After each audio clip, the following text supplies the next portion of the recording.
Hello, everyone. 25 June, early summer, and we are here sharing with you a new webinar from the LevelUp UCARE platform. The subject of this webinar is acute urticaria, and I welcome to this webinar to the three speakers that will share with us this hour of work. Umit Murat from Turkey, João Marcelino from Portugal, and you all know and the very well-known Metz from the Charité. They will focus their attention on the causes of acute urticaria, how to manage it, and in the fact that probably we don't know if from the acute urticaria could predict whose patients will become chronic. As you may know, acute urticaria is much more frequent than chronic urticaria, and the percentage is high, and any one of us, we can suffer one a day an episode of acute urticaria. It has been said that it's more common among atopic diseases or with atopic diseases, probably because there is a percentage of true allergic acute urticaria, shows peculiar findings in children, and is the most commonly is a consultation in the emergency areas with a very specific and well-known treatment that probably we could discuss. The challenge is how many acute urticaria can move to chronic ones. Then, as you may know, the webinar, you can do questions, and you can do questions through the chat, and we will try to answer at the end of the talks. This webinar has a good accreditation if you are present, or probably in the future if you listening, and stay then contact with the social medias and websites. I will introduce now the first speaker. The first speaker is Umit Sahiner from Turkey, exactly from the University Children's Hospital in Ankara, Turkey. Please, you can go ahead with pleasure. Thank you very much, Ana. Good afternoon, everybody. In this part of the session, I would like to talk about the causes of acute urticaria. As we all know, the urticaria is a condition characterized by the development of wheals, angioedema, or both, and it's classified on its duration as acute or chronic, and the role of the definitive triggers as inducible or spontaneous. When we consider acute urticaria, it's the urticarial lesions ongoing less than 6 weeks or less, and most cases of the acute urticaria resolve within 1 week, and up to 40% of them become chronic, as Martin will talk about what are the risk factors for their persistence. When we talk a bit about the epidemiology of acute urticaria, the lifetime prevalence is nearly 20%. It is highest in children below 5 years of age. In adults, as you know, all types of urticaria are more prevalent in women than in men, except for cholinergic urticaria, where female predominance is absent.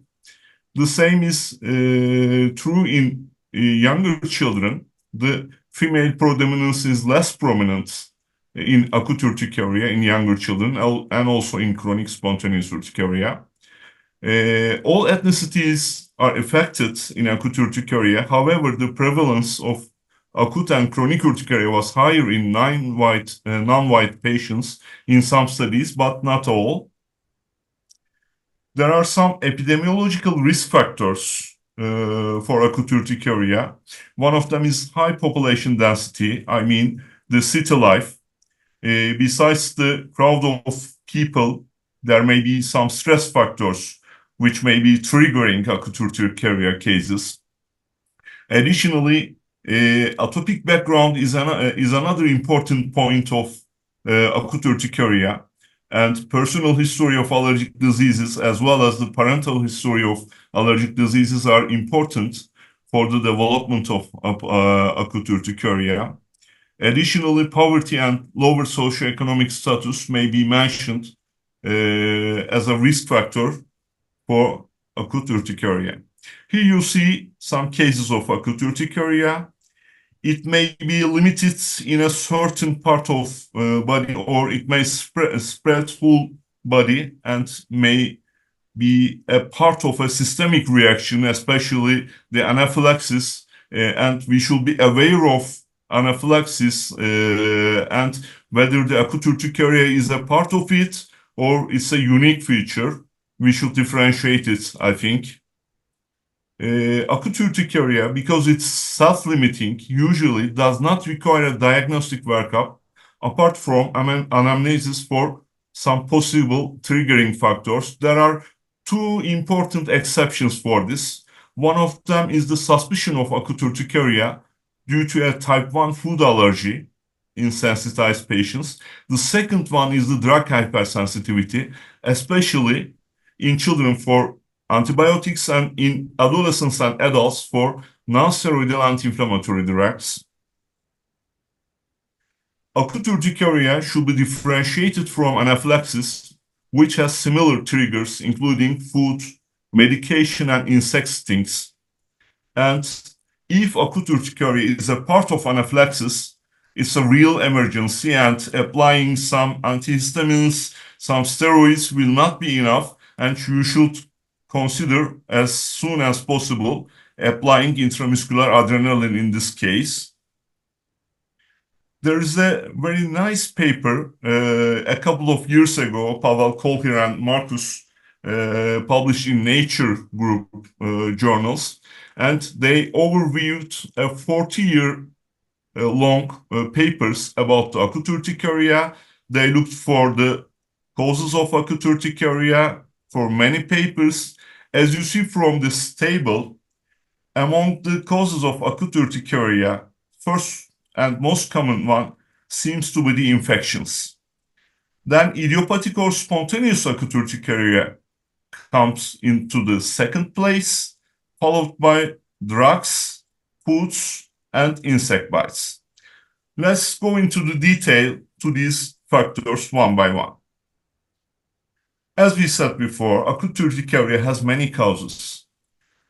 One of the most common ones is the infections, and among the infections, viral infections, which have been attributed to approximately 40% of acute urticaria cases in both adults and children, and with close to 60% in pediatric cases alone. Note that urticaria can occur both during and after an illness. And if the infection is the cause of an acute urticaria, in 1/10 of the patients, the urticaria may be seen during the prodromal period, and in 90% of the cases, it is seen during the infection, especially in the first 6 days. Rarely, bacterial causes and parasites may be a causative agent in the development of acute urticaria. As I said before, spontaneous acute urticaria or idiopathic acute urticaria is the second most common cause in many publications. Then comes the drugs, foods, insects, and sometimes aeroallergens. If you have a patient in the springtime with aeroallergen sensitization, especially for grasses, please, and if she or he has acute urticaria, please consider aeroallergens as a causative agents as well. Acute urticaria is considered as a manifestation of viral infections, especially in children, but also in adults.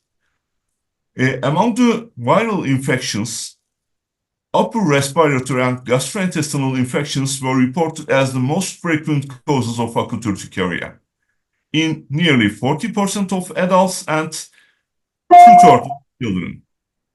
The seasonality of acute urticaria supports the role of viral infections in acute urticaria, particularly in children. In a recent study, nearly 500 children have been evaluated for the complaint of acute urticaria, and 6 major etiologic categories were identified. As you see, infections rank in the first place, nearly more than 50% of the cases, and among the infections, respiratory tract infections, gastrointestinal tract infections, otitis media and urinary tract infections were the most common ones. Then followed by idiopathic urticaria, inhalant allergy, drugs, foods, and insect stings. Among the viral causes of urticaria, what are the most common viruses which affect children? We may say in rank, first adenovirus, followed by Epstein-Barr virus, enteroviruses, respiratory syncytial virus, and rotavirus and varicella-zoster virus. In the case of adults, most common viral cases are hepatitis viruses. Rarely, bacteria and parasites may be related with the development of acute urticaria. Among the bacterial cases, especially Staphylococcus aureus is related with the severity of the acute urticaria more. What about the drugs? Medications known to commonly cause urticaria with or without angioedema include antibiotics, particularly beta-lactams and sulfonamides in children, nonsteroidal anti-inflammatory drugs, acetylsalicylic acid, opiates, and narcotics. But there are some studies searching the genetic association of drug allergy and some polymorphisms. And in a recent study, the role of polymorphisms of several genes has been suggested in susceptibility to acute urticaria and angioedema induced by especially multiple nonsteroidal anti-inflammatory drugs. When we consider the drug allergy, of course, we should mention about a new receptor defined in the last 10 years on the surface of the mast cells. In fact, it's a transmembranous receptor, which is called MRGPRX2 receptor, and many agonists of this receptor, including environmental allergens, some drugs, and some other factors. These factors may trigger a reaction in the mast cell, and they may cause release of histamine, and the result may be an acute urticaria or even an anaphylaxis. We should be aware of this fact. Another cause of acute urticaria is food allergy. Here you see the most common 9 food allergens in the slide, and especially in IgE-mediated food allergy, one of the most common symptoms is urticaria. The predominant foods that cause acute urticaria are milk and eggs, mostly in children, peanuts, tree nuts, fish and shellfish. They will be a cause of acute urticaria both in child and in adults. As you know, milk allergy and egg allergy mostly overcome by the years and immune tolerance develops. So these are not a cause of acute urticaria in the adult cases. Then you consider how long it takes to develop acute urticaria after food intake. If someone is sensitized to a food allergen and he or she develops urticaria, in a study, they have looked how long does it take, how long it takes. In the case of milk allergic patients, 100% of patients develop symptoms within 60 minutes of exposure. In the case of egg allergy, nearly 80% of patients develop symptoms within 90 minutes of exposure. And in tree nut, peanut allergic patients, 95% of the patients develop symptoms within 20 minutes of exposure. So let's put them together and say, if within 2 hours after consumption of suspected food, Consider food as a cause of acute urticaria or even anaphylaxis. It is quite important. If, let's say, one day ago, someone consumed something and the day after, acute urticaria appeared, this may not be the cause of urticaria. Especially the first 2 hours is an important period. Let's overview the take-home messages. Acute urticaria is a common problem affecting 1/5 of population throughout the life. It is highest in children below 5 years of age. High population density, poverty, and atopy are epidemiological risk factors. It may be a part of anaphylaxis. Please be careful about this. Most common causes are viruses, especially respiratory and gastrointestinal, drugs, antibiotics in children, and non-steroid anti-inflammatory drugs in adolescents and adults, and sometimes food allergies. Thank you very much for your attention. Thank you so much, Umit, Sahiner, both for this presentation. We are very well on time. Then I will introduce Joao, but please, to the attendants to this webinar, could you ask yourself about each of the talks, about the concept of spontaneous acute urticaria, about the causes, etc., and we'll discuss after. Joao, can you go ahead, please? Yes, thank you, Ana, and thank you, Umit, for your amazing presentation. So let me just put full screen here. Okay, can everyone see the presentation? Okay, then. So, hello everyone. So, I'm going to talk a little bit about the management of acute urticaria in patients. As we all already said, it's a very frequent cause of an dermatologic-related emergency department visit.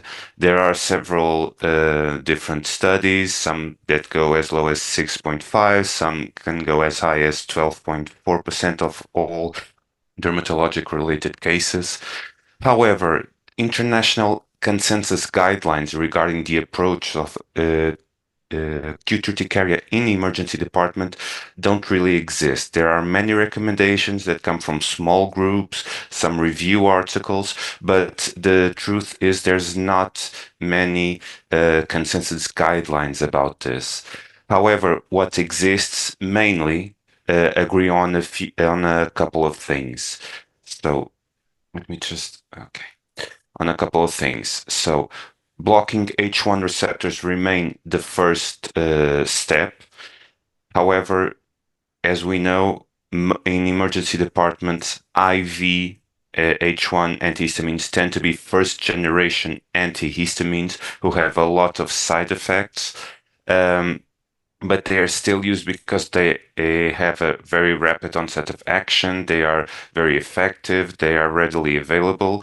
However, the short use of systemic glucocorticosteroid and as an auxiliary therapeutic agent is still a matter of some debate. It's usually done, but what does the evidence says about the use of corticosteroids? That's what I'm going to try to talk about in this presentation.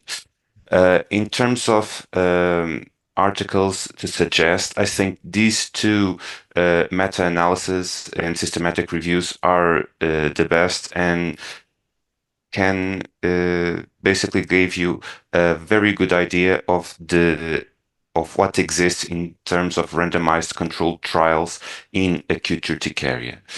And just to show you a little bit of what, how little there is about this, this is one of the papers. As you see, there are over 10,000 papers initially selected, and we end up with 8 randomized controlled trials, which is in this meta-analysis basically contains 680 patients, which is not much.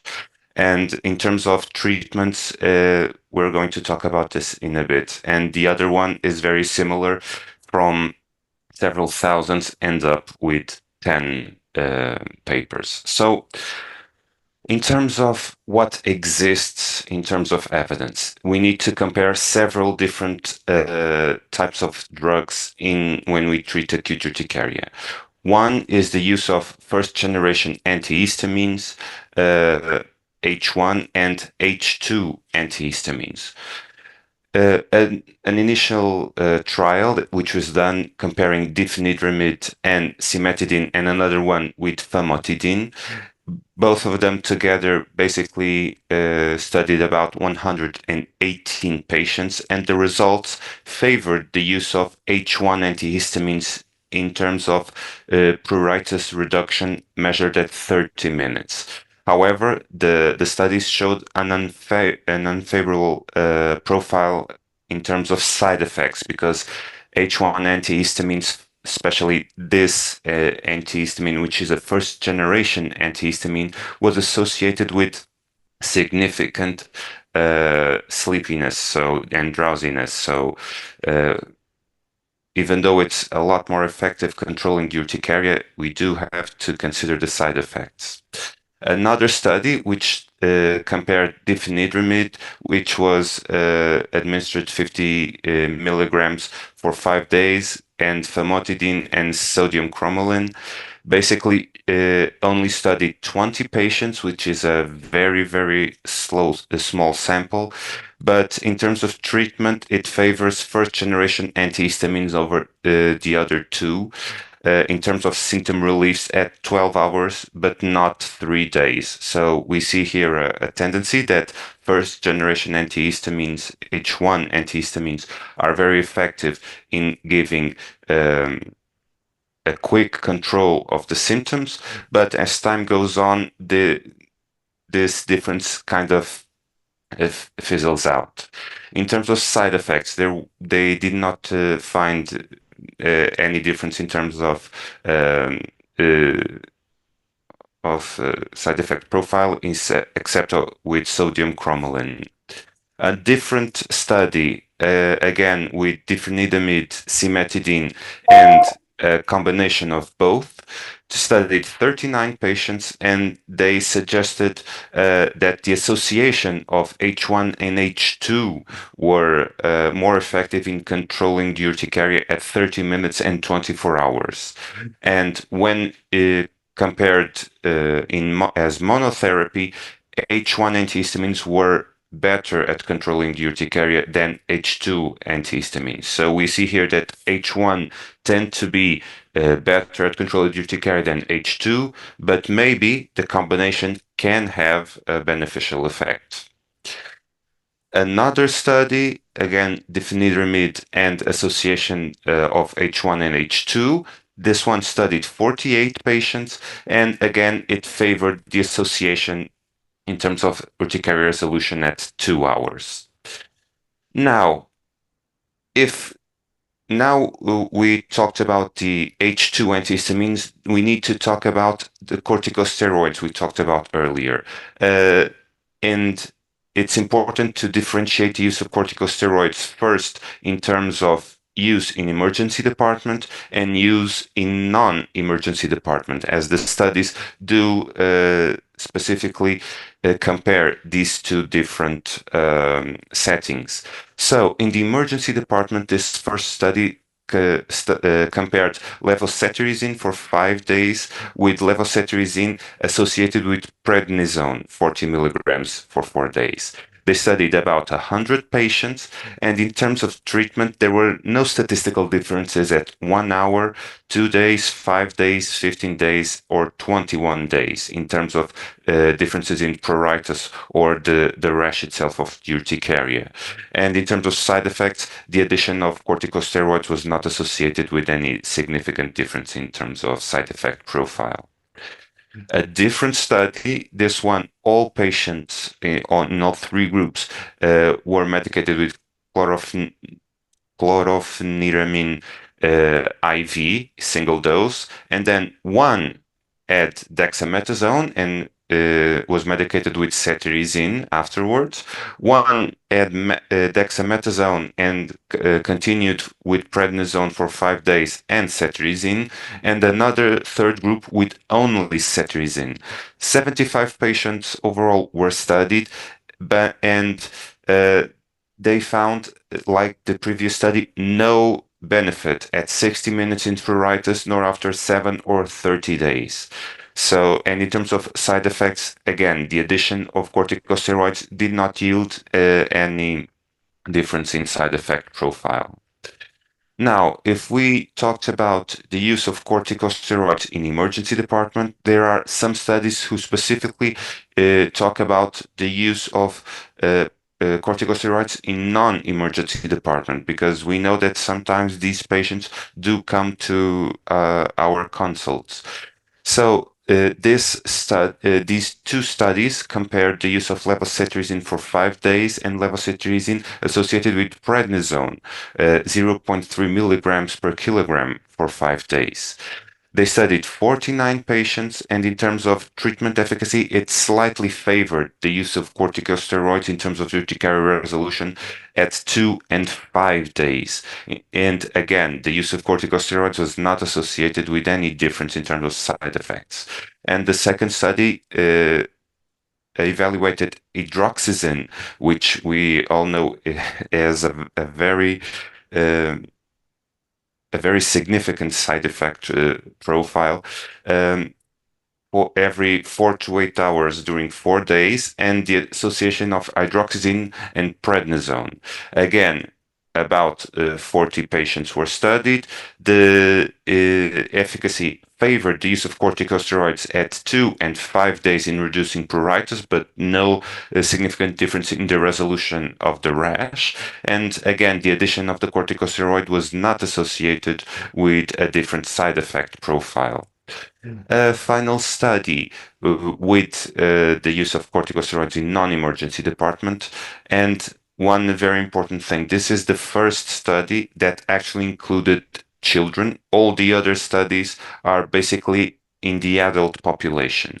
So this study compared the use of loratadine until remission and 3 days of prednisone 50 milligrams associated with loratadine until remission. About 109 patients were included, and in terms of treatment, it favored the corticosteroids in terms of urticaria resolution after 3 days, but there were no difference at 7, 14, or beyond that. So we can see that the corticosteroid doesn't seem really to have very in terms of, if we pick the studies that were done in the emergency department, which evaluated in a few minutes, about 30 minutes and 1 hour, corticosteroids does not seem to have a lot of evidence for that. But when we look at the about 24 to 96 hour mark, those studies that study that interval do seem to show that corticosteroids do seem to improve somewhat the resolution of the urticaria. In terms of side effects, again, this short course of corticosteroids had no difference. Now, another question we have. First generation antihistamines, which is what we've been talking about until now, basically, and second generation antihistamines, which we now do tend to prefer. However, they do not tend to exist in IV form, most of them, which is a question we all have. Do we prefer IV form? Do we prefer oral form? What does it exist in the literature about this? So there is this very interesting study with cetirizine IV single dose and difenidramine IV single dose. 295 patients were studied. This is again in emergency department setting. And in terms of treatment efficacy, basically it was similar in pruritus reduction at 2 hours, but the second generation antihistamine reduced return to the emergency department at 24 and 48 hours, which is a very significant and important outcome when we talk about patients who come to the emergency department with acute urticaria. And basically, we see this here in this plot in terms of efficacy at 2 hours, basically the same, but we see a benefit, very small, but again, benefit with second generation antihistamines in terms of return at 24 hours and in terms of return at 48 hours. As in terms of safety and adverse side effect, there were no significant. There was a significant difference in favor of the second generation antihistamines, as we would expect. So, in summary, I talked about a lot of studies. Basically, some tend to favor favor H1 antihistamines over H2 antihistamines. Some studies do seem to favor the use of corticosteroids, and studies do seem to favor the use of second-generation antihistamines over first-generation antihistamines.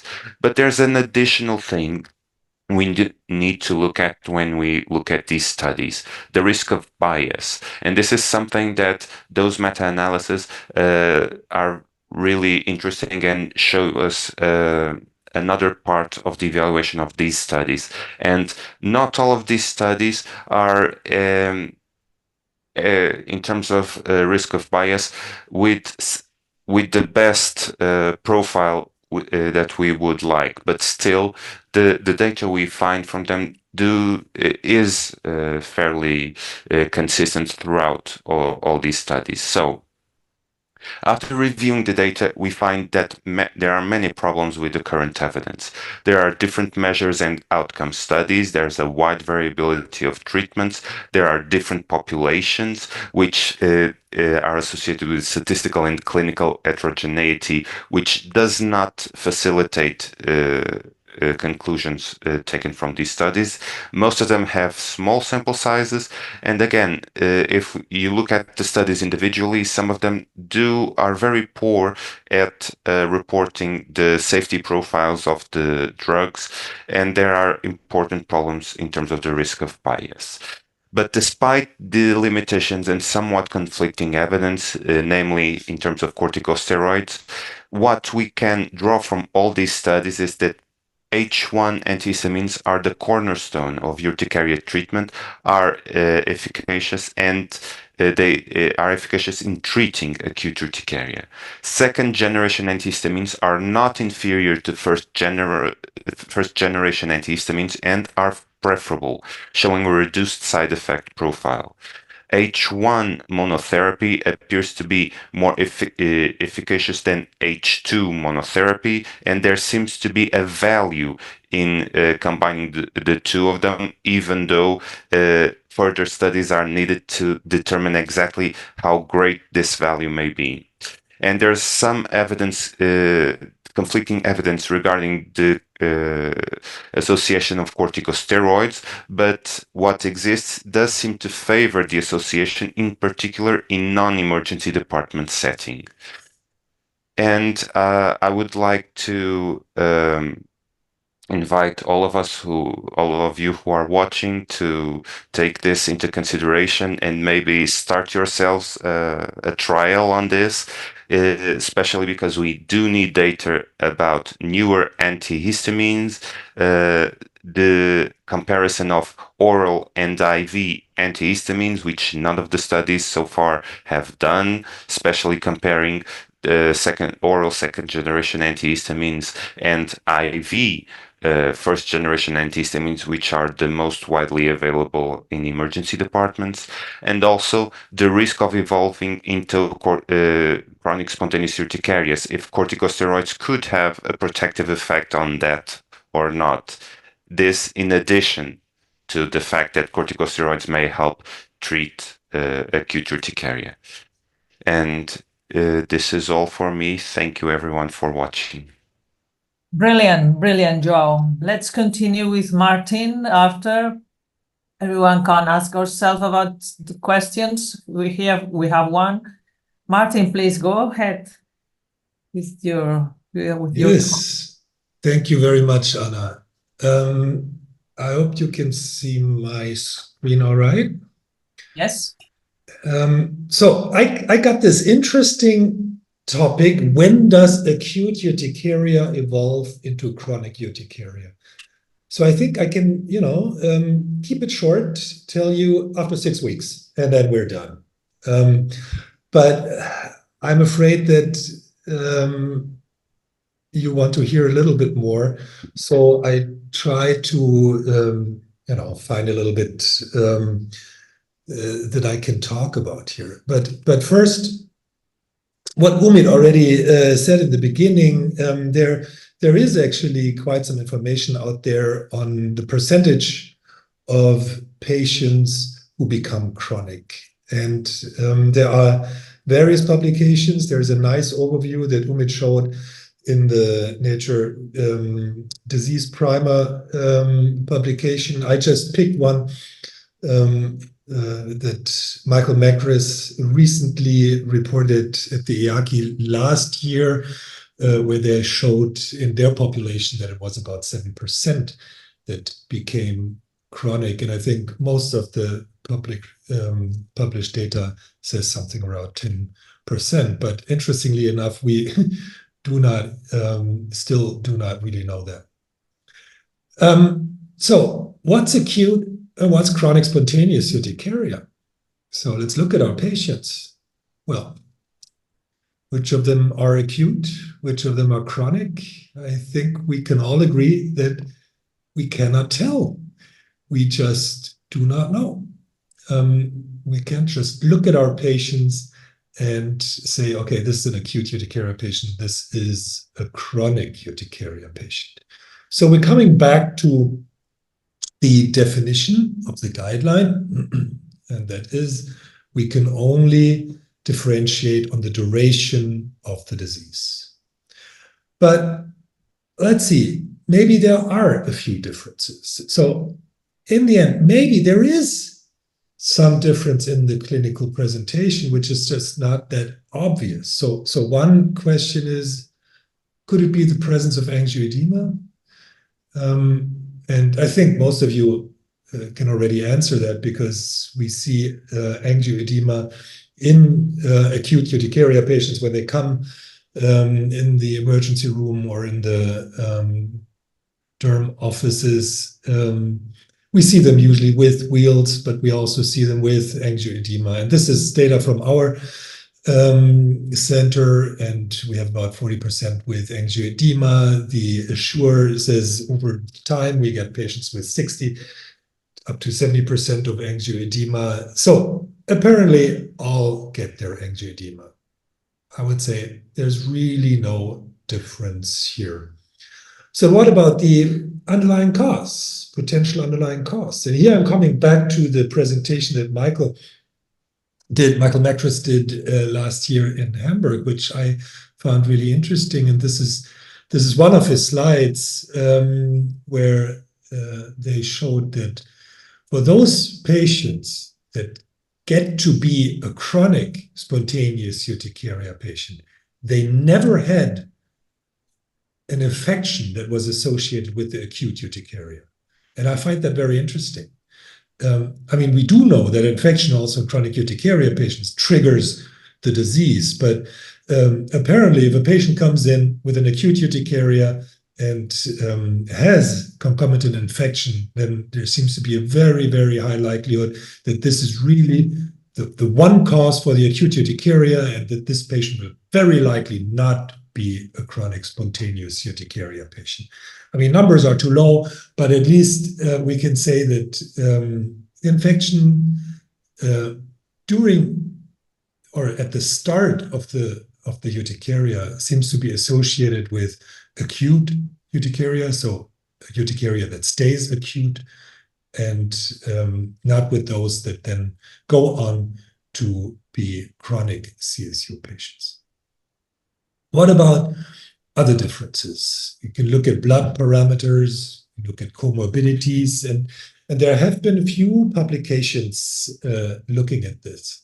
And I show you here two publications that have various parameters, and I highlighted those that showed a difference, but it's also worth looking at these other parameters So no obvious reason, no obvious differences in total IgE levels, or interestingly, also none in CRP. So here the infection doesn't seem to be that important.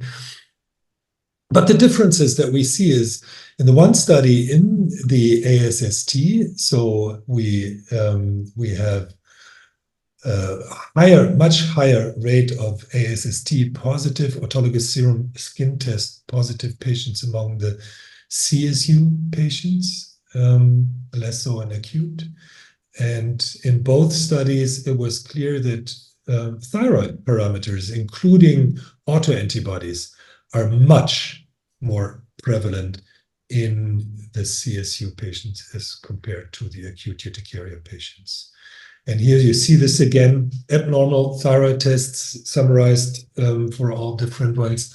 You see in the chronic urticaria and not so much in the acute urticaria. So we have something. There seems to be a higher rate of autoimmune thyroiditis in chronic spontaneous urticaria. So let's go back at what we think of the pathophysiology of chronic spontaneous urticaria.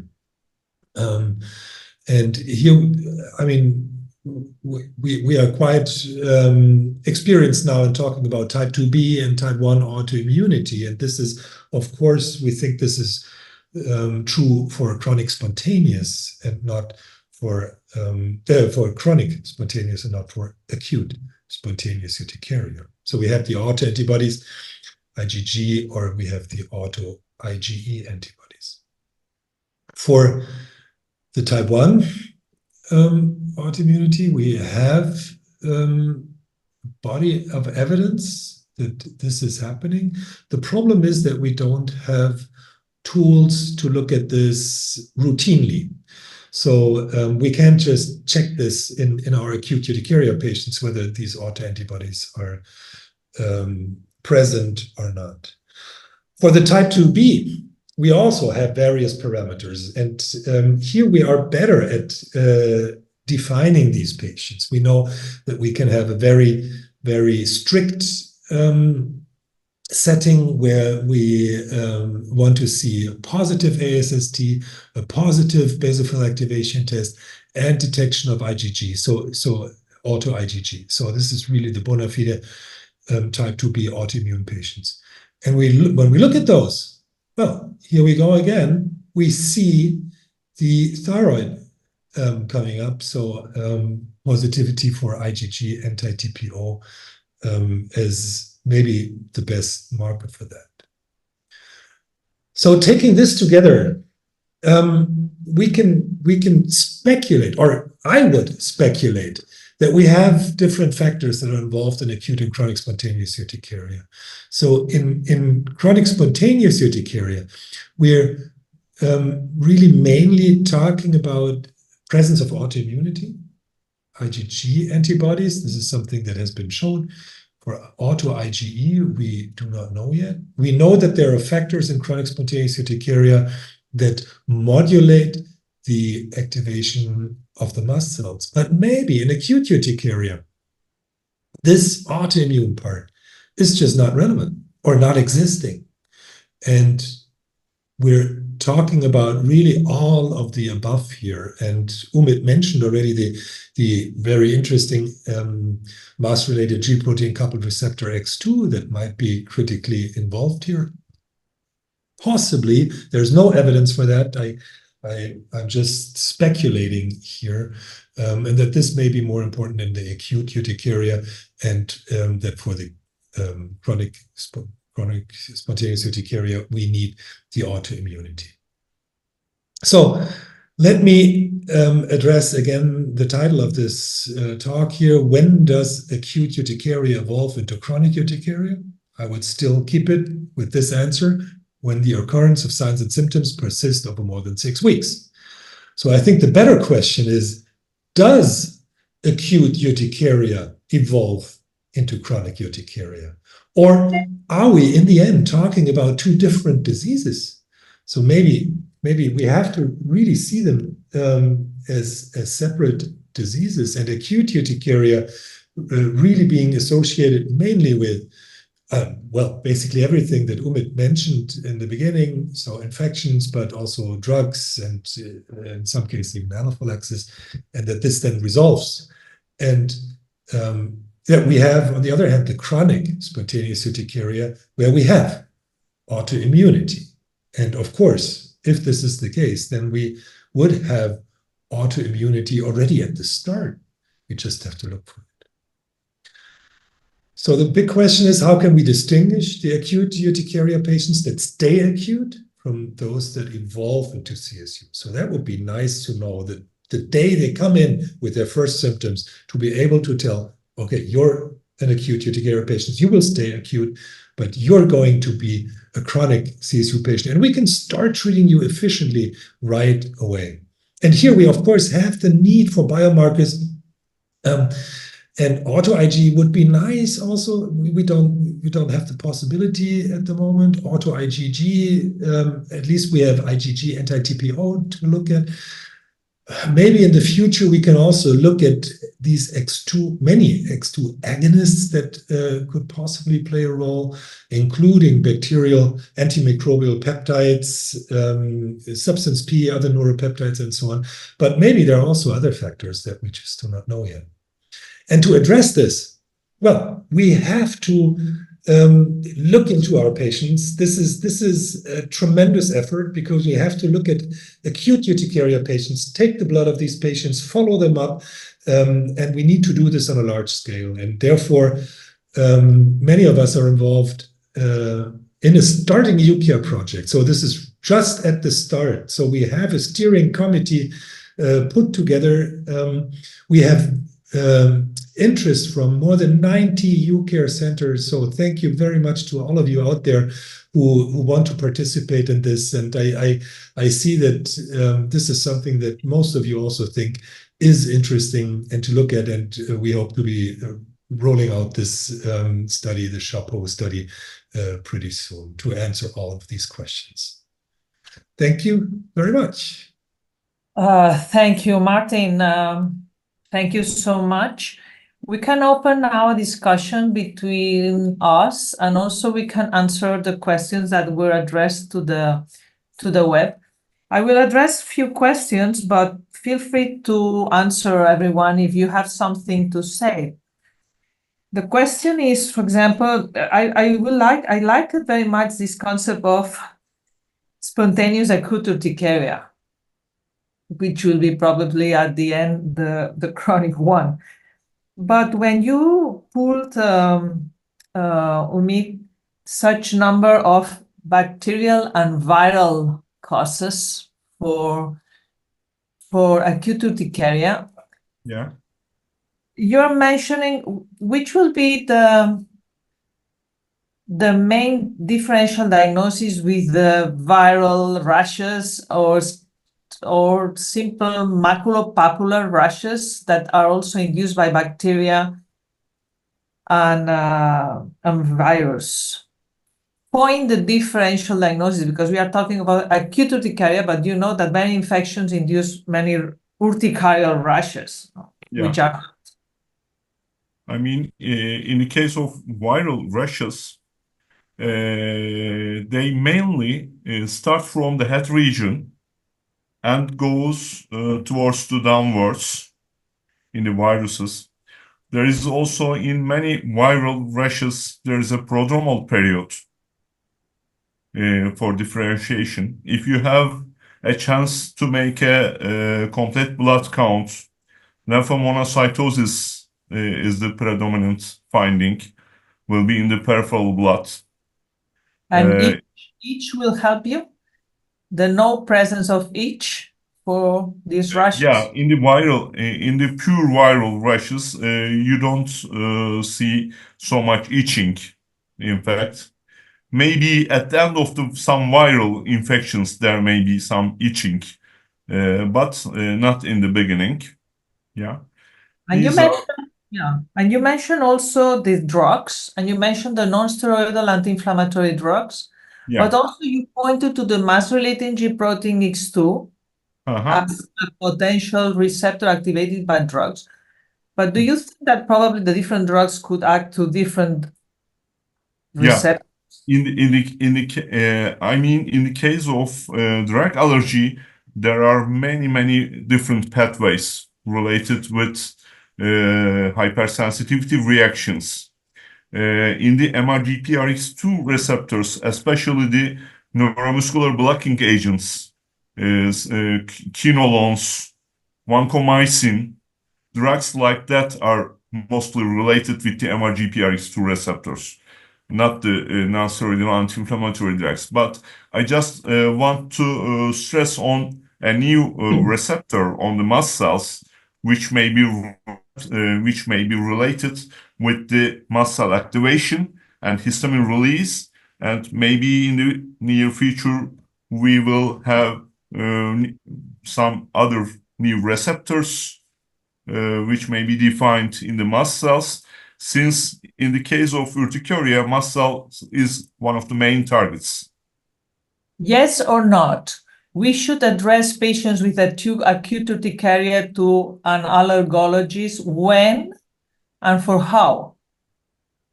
Doing provocation tests? In the case, if there is a suspicion of food allergy or drug allergy, we should refer to the patients to the allergist. If not, there is no need. Even if it's an ibuprofen who really induce the exacerbation of the acute urticaria, even if it's a non-steroidal anti-inflammatory drug. Yeah, if they are related with the acute urticaria, we should refer them to an allergist. Thank you so much. Do you want to comment something about these questions, Martin or Joao? No? If not, I will continue with. Well, Anna, if you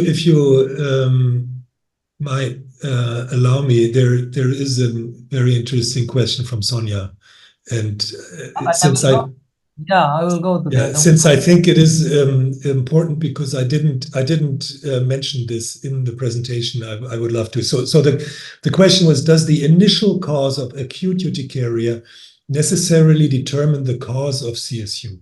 In other words, could autoimmunity arise as a cause of dysregulated mechanisms involved in acute urticaria, regardless of the initial cause?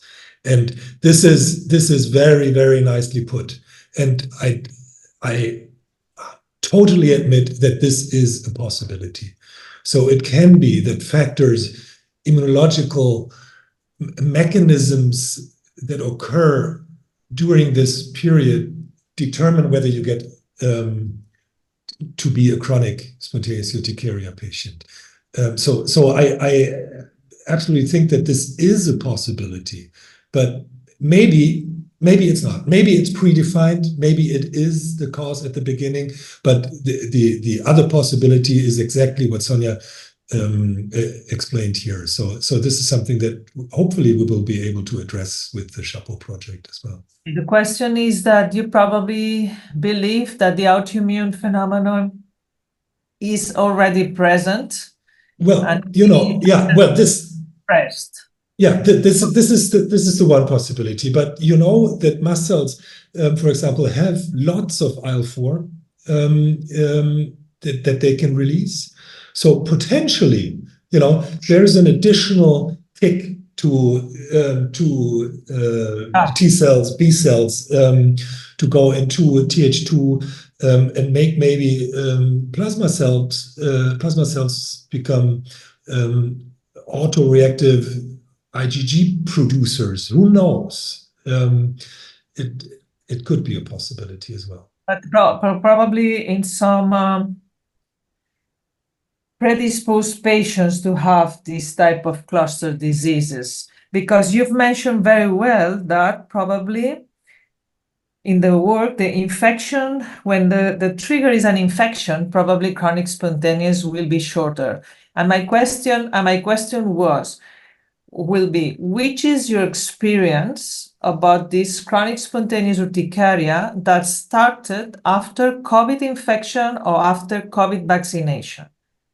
Because you have these cases, then which is your experience? They are long lasting, they maintain just 1 year, Because my experience is they really respond very better to the treatment. So my personal experience is I don't see any difference to any other type of infection or vaccination. But I don't think that our personal experience will help us much, because we need much higher numbers to get a true answer on this. And this requires, again, all the UCARE centers to get involved and to get an answer to that. And you mentioned the Chapeau. The Chapeau will be really very good study that all of us, we should be there. Thank you for mentioning it. There are some questions about how to treat acute urticaria, Joao. Yeah. And you've mentioned different studies associating anti-H1, anti-H2 with where sedative anti-H1 with anti-H2. And by the guidelines, we cannot put a recommendation against the associations with anti-H2 because there are certain levels of evidence. But always the combination is with sedative, no? Well, that's basically the problem. We lack new studies with the new antihistamines. Basically, and even the second generation antihistamine that was most studied in these trials I showed was cetirizine, which still has some side effects in terms of somnolence. So we do need new studies. What we have shows that H1 antihistamines are effective, even if we're talking about first generation antihistamines. The new guidelines do say, specifically for chronic urticaria, that we should prefer the non-sedating second generation antihistamines. Like Martin says, we do need to do studies in a large scale. I can talk about my experience, but that's still my experience. And if I say my experience is, I find no difference in giving patients oral non-sedating antihistamines in terms of the IV first generation antihistamines. That's still only my experience. Now, two fast answers to two questions. One from Ulker Umftova, who says, I like to start with high doses of non-sedative anti-H1 in acute urticaria, compared with the first generation. She preferred to start with updosing the second generation. This is one. And the second question is for Zainab, who says, how long? Because we say the treatment for acute urticaria is for 3 days, or we should maintain the anti-H1 for 21 days, for example. Again, the same thing. We do need more data on this. I too prefer to updose the second generation antihistamines, but there's absolutely no randomized trial on this. And in terms of how long, again, the studies aren't all that good. What we can say is that the studies so far show that treating for about 5 days seems to be enough. Forget your studies, Martin. How long you treat with anti-H1 and an acute urticaria? You maintain the second generation during 15 days, for example? And no, try both. Okay. What I usually recommend is 7 days, and then see. I mean, of course, if there's still symptoms, then go on. But I first tell them go on for 7 days. There is a question. Okay, and I agree. When I see patients, I do say take the medication until the urticaria is gone. Yeah. But I do have to say what the studies show. Of course. Your experience is also important, Joao, and me. Yeah.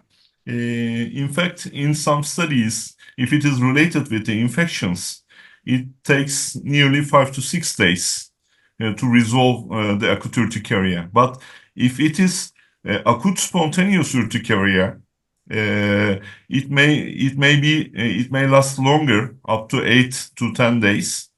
And I agree with Joao, and I'm saying as much as the urticaria persists, you can take this medication, and up to 7 to 10 days, you need this medication. I'm saying to my patients. There is one question about how to faster diagnose and differentiate angioedema coming from urticaria and hereditary angioedema, but I will not go through this because it's mainly a type of response to the treatment and this history. Just one concept. What's your feeling or what's your concept, and then we will close, about the concept of acute intermittent urticaria? That means such people that along their life, they suffer acute urticaria, 3 weeks, and after 1 year, another acute urticaria, and you don't have a trigger. You don't have an infection, you don't have a drug, etc. Just your personal feeling, or if you've had some experience of that. Well, I think that that is something that exists. I do have patients that have that exact profile, and the problem is we can't really put them in acute urticaria or chronic urticaria, but they do exist. Martin, Yeah. Same here. I don't understand these patients. I don't know what's happening there, but I agree they do exist, but no clue. I don't know. Okay. We are in 1 minute for the 5, which we must close. Thank you, Martin. Thank you, Joao. Thank you, Ümit, for really these very well done presentations, challenging for the future. Let's go to the chapeau. And for me, just to close this, I want to remind, let's see if it works, that you should remember to complete the feedback form, that you have a lot of things in the LevelUp platform as the postcards, and also you can look for the different UCARE publications and scientific programs, projects that you can join. Remind that we will have the Global Urticaria Forum in December, followed by the update guidelines. We wait all of you there. Also, take care of the newsletter. You're really, the platform is open for your contribution in any case. Also, all of you know cruise control. If you have difficulties using it, or do you want to improve it, use it and then let us to know. The cure is the cure. The cure, I don't. We have a lot of nowadays publication based on the cure, which is the most important register in urticaria. Then stay connected. Think on how to celebrate the Urticaria Day, and thank you all for being there, and thank you for the sponsor that really maintain the platform and help us to distribute knowledge on urticaria, acute, chronic, on any type of them. Thank you all. See you in the next webinar. Bye-bye. Bye.